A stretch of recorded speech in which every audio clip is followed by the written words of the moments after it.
Grapes are something that's always nice to have in the fridge for a quick meal. In this video, I'll show you how I make them without measuring anything.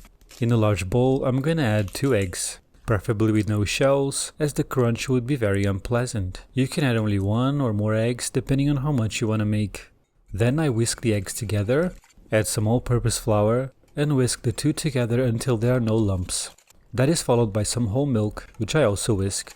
And then I repeat the same procedure of adding some flour, whisking, some flour, whisking. You can also add both at the same time and whisk. For this method, it's better to do it by hand, but you can do something similar in a blender.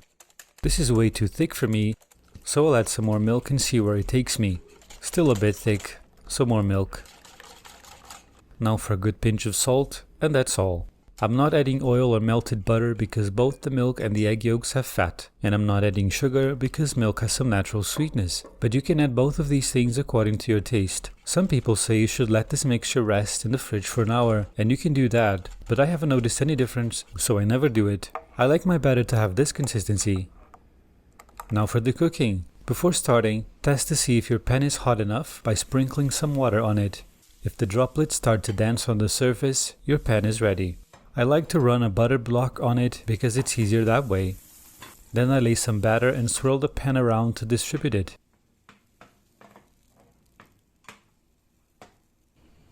When the crepe has gone opaque and releases from the pan, you're ready to flip. You can flip them as many times as you wish. This pan wasn't as hot as it should have been, but it's okay. And now I repeat with the remaining batter.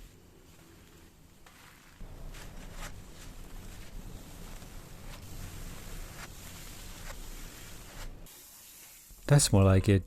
As you can see, the butter browned a bit, but so long as it doesn't burn, it'll give a delicious flavor.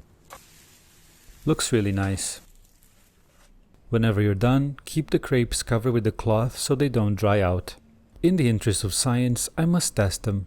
Yellow mustard, slice of cheese, oregano, fold, ham slice, fold again. Toast in a little butter. I'll serve it with a lettuce leaf because, as you probably know, the lettuce cancels out the cheese, so it makes it healthy. When your crepes are at room temperature, cover with cling film and keep them in the fridge. Hey, Nighttime Bruno speaking. For a healthier alternative, simply add mustard, ham, lettuce, and then roll. Eat with some cherry tomatoes. But anyway, that's all for now. Thanks for watching. We'll see each other in the next video. Bye.